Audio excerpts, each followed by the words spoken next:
I'm on my way back to Singapore, going to spend 10 days back home with my friends and family.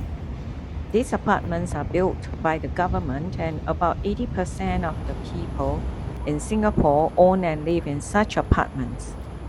I'm staying with my sister, and in the morning, I take a walk along the river. Although Singapore is known for its high-rise building, we can still find nature in this part of the country. Very happy to see a squirrel this morning. Good morning. Hi everybody. Okay, today I have my nephew here with me and he's going to answer some questions about Japan. Okay, so can you introduce yourself? So hi everybody, I'm Ishan and I'm from Singapore. I'm currently studying in NTU and I'm doing computer science. Okay, so Ishan, have you ever been to Japan? Yeah, I've been to Japan like numerous times. I've been to Japan when I was a kid with my parents, and I've also been to Japan to visit you. And yeah, Japan has always been a place that I love to visit, and it's a place that I want to visit in the near future. Oh, okay. So like before you went to Japan, what was your image of Japan? I think my image of Japan has always been the same. I think Japan has always been a very clean and very safe country, and people are very friendly, and like it's very easy to navigate around Japan. I feel like the transport is good, the food is good, the people are nice, and yeah, like I think the culture in Japan is also very good. Like I'm very much consume Japanese media and culture a lot, like anime. So like I feel like it's a very good place for me to go because there's a lot of things for me to see and a lot of things for me to appreciate. Oh, okay. Yeah. So you went to Japan. So did that image change?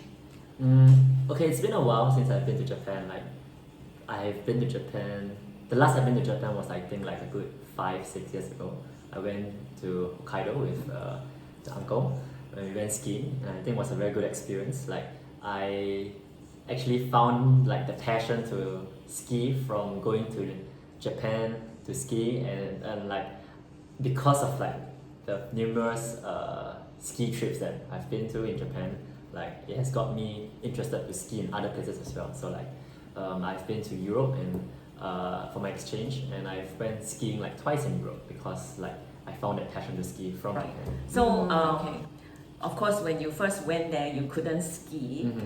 So did you enjoy it like the first time? Okay, so I think I've been to Hokkaido like 2 or 3 times. I can't really remember, but I know the first time that we went to Hokkaido to ski, it was horrible. Like I couldn't get down at all. I was so scared to fall down, and I was so scared to that I'll fall off the edge of the ski slope.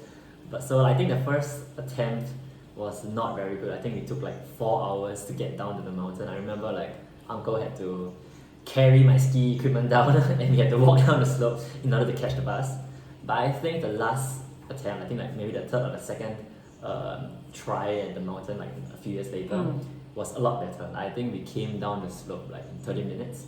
Not the fastest, but I think like we managed to go down without much assistance.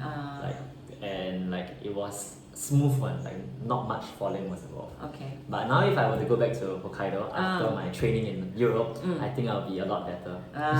Okay. So I'm looking forward to go back. Alright, okay. Right, so so when you were in Japan, did you have any problems there with like communication? I think communication was definitely an issue because I don't speak Japanese, and so I actually rely on you or uncle to translate most of the things. So I think communication was definitely an issue. But I think now that I'm older, actually I watch quite a lot of Japanese shows. So I think listening to Japanese, I can pick up some words here and there. I mean, I can't speak the language still, but I think now if I were to go back to Japan, I can survive the basic things. I can say that's the basic things. Okay, so you think you can like travel on your own in Japan? I think if I prepare like a month before, like just picking up a basic like Japanese or reading basic Japanese, I think I could survive and travel on my own in Japan. Okay. So do you feel that like you wish like more Japanese will be be able to speak English? I mean, definitely. Like, if as a foreigner, I would definitely hope that the country that I'm going to would speak English, so that it's easier to communicate. But I think it differs from country to country, right? Like, I think in Japan mainly, Japanese they still speak predominantly Japanese, so it's difficult like for them to pick up English. Unlike like Europe, for example, like Europe they speak their native language. Like for example, Germany they speak German and they also speak English. Or like for example, France they speak French and English. So most of the Europeans would have like two languages that they can speak, right? Their native language and English, right? But I think for Asia countries in general, we don't tend to speak English actually. Or listen, English may not be a top priority, right? So like maybe Japanese, they predominantly speak Japanese. Maybe Koreans, they predominantly speak Koreans. But I'm definitely sure that there are definitely Japanese or Koreans that can speak English, right? But I don't think it's as large of a number as compared, or large of a percentage as compared to the European countries. Oh, okay. So in your opinion, why do you think that not the majority of Japanese speak English?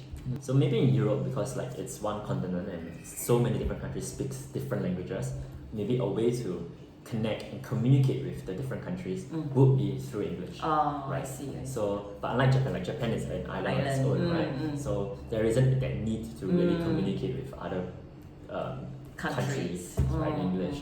And I think maybe education plays a part as well. Like I think in Singapore, we have also many different races. We have four predominant races, and to connect all these races together, we use English as our medium of communication, right? So, but in Japan, it's just Japanese. So, the main language used is Japanese. Oh, so there is less need. Yeah, there's a less need for them to use another language, right?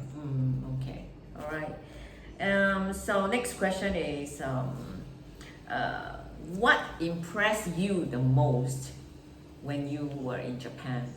Not only the place, but any customs and. I think in general, how friendly people are. Like I think in Japan, when you walk into a restaurant, they will greet you, right? So there's all these little customs and culture things that makes it very friendly and welcoming, I feel. And I think everywhere is very clean. You go to a restaurant, you go to a shopping mall, it's very clean. I think Japanese are very organized, right? And they want things to be organized and they want things to be clean. They take pride in things being organized and take pride in things being well done. So I think that's something that has always impressed me about Japan. Okay, but on the other hand, do you feel pressurized? There are some things that cannot be done in Japan. For example, when you eat noodles, if you eat ramen, you are supposed to make a sound that shows that it's delicious. But when you eat other things, you are not supposed to make a sound when you're biting something. Right. All these little things, did you feel kind of pressurized? I think my experience might be different because I've always been traveling Japan with my cousins and with my family, right? So my family has always been there to sort of explain how things are supposed to be done or what are some things that's not supposed to do. But I guess if I were to go Japan on my own or with my friends, look up what are some things that cannot be done. Maybe if I go to a Japanese restaurant, ramen place, and it's nice, I have to slurp, right? But if I go to a traditional restaurant, and I maybe have to be more quiet, and maybe the way I sit, the way I eat my food has to be a bit more polite, right? I cannot speak too loud as well. Yes. Especially in the buses and trains, more Cannot use Japanese. your phone, Yes, right. you cannot use your mobile phone. You cannot talk loudly. So for many foreigners, they find it very uncomfortable. I guess that's something that we have to take note of, and I think that's also actually one of the reasons also why I'm impressed with Japan, the culture of really respecting each other. On the trains, you shouldn't use your phone, you shouldn't speak too loudly because you might disturb other passengers, right? So I think that's okay. Like I don't think that that's something that I find uncomfortable because it is their culture, it is their way of showing respect and care for each other. Okay, all right, okay. Right, the next one is so what is your favorite food? Something light. Easy, ramen. You like ramen? I like ramen or Kobe beef. It's expensive, but like I think the time when I went to Japan to your place and you prepared like Kobe beef for us, I think there was two types of meat, like the normal beef and Kobe beef. Like you can really taste the difference. Like when you put the normal beef and the Kobe beef into your mouth, like the Kobe beef just melts and it's so soft and juicy, right? And like when I went out with like my cousins, we just went to a restaurant for Kobe beef. It was so good. So I do miss Kobe beef. Kobe beef and noodles. Noodles, yeah. Okay. All right, and the last question is, where would you like to go next in Japan? Yeah, so like I think in Japan, I've mainly only been to Kobe, Osaka, and Hokkaido. Like these three places. So I definitely want to explore more cities in Japan. Like I want to go to Tokyo, Hakone, Nagasaki, Nara. Right, I want to go to like all these different places and explore Japan. Like I think ideally when I graduate, like I want to spend like at least 14 days with my friends to travel around the cities in Japan. Okay, you need a month.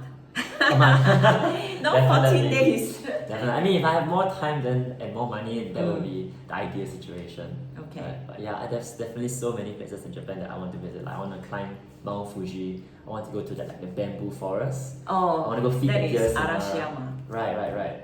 I want to go. I want to see like the fireworks festival in the summer, the Matsuri. I think that's very beautiful. I think like in summer they have so many festivals and fireworks. Like I saw pictures and videos of like my friends in Japan and they have such amazing fireworks. Like their one festival is better than our National Day Parade fireworks. Which festival is that? I don't know which festival it is. It's like in summer there's a lot of festivals, right? Okay. Yeah, so like I want to be able to experience all this. And there are other events like there is anime event. Oh yeah. As like an anime fan, like this is definitely something that I would definitely want to visit. So what is your favorite anime? I think now it might have to be Jujutsu Kaisen. Oh, Like, there's a new season out now, right? And like Demon Slayer is always good, but like my all-time favorite anime has to be Naruto. Naruto. Yeah. Okay. Not One Piece. No, I don't watch One Piece. Too many episodes. Okay. Okay, so yes, that's all for today. We thank Ishan for joining us today. Bye. Bye bye.